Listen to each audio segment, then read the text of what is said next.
இன்னைக்கு நைட்டு டின்னருக்கு வந்து திடீர்னு நூடுல்ஸ் சாப்பிடணும் ஒரே ஆசையா இருந்துச்சு. மேகி இல்லாம இந்த ஹக்கா நூடுல்ஸ் வந்து ஆல்ரெடி வாங்குனது கொஞ்சம் இருந்துச்சு.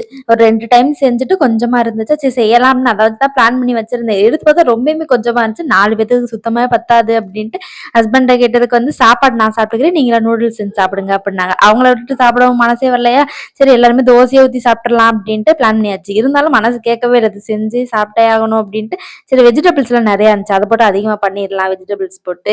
எல்லாத்துக்கும் பத்துற மாதிரி அப்படின்னு செய்ய ஸ்டார்ட் பண்ணியாச்சு. செய்ய ஸ்டார்ட் பண்ணோனே ஒரு பெரிய சொதப்பலு. தண்ணிலாம் ஹீட் ஆனதுக்கப்புறம் நூடுல்ஸ் போட ஃபர்ஸ்ட் நூடுல்ஸை போட்டு அதுக்கப்புறம் தண்ணியை ஊற்றி அப்படியே அடுப்புல தூக்கி வச்சாச்சு. சரி எப்படி வருதோ அப்படின்னு தான் பண்ணியிருந்தேன். நல்லா தான் வந்துருந்துச்சு. அப்படியே தனியாக அதை எடுத்து கொஞ்சம் ஒரணரட்டும் அப்படின்னு வச்சுட்டு அப்படியே செய்ய ஸ்டார்ட் பண்ணியாச்சு. முட்டை ஊற்றமா என்னமான்னு ஒரே இதாக இருந்துச்சு. ஒரே ஒரு முட்டை மட்டும் போடலாம் டேஸ்ட் நல்லா இருக்கும் அப்படின்ட்டு ஈவினிங் ஸ்நாக்ஸ்க்கு வந்து ஸ்வீட் கார்ன் வந்து பண்ணியிருந்தேன்னா அது வந்து கொஞ்சம் லேட்டாக தான் பண்ணனால யாருமே அவ்வளோ சாப்பிடல. அதனால அதிகமாக அதையும் போட்டு அப்படியே செஞ்சாச்சு. Okay bye. மறக்காம சேனலை சப்ஸ்கிரைப் பண்ணிக்கோங்க.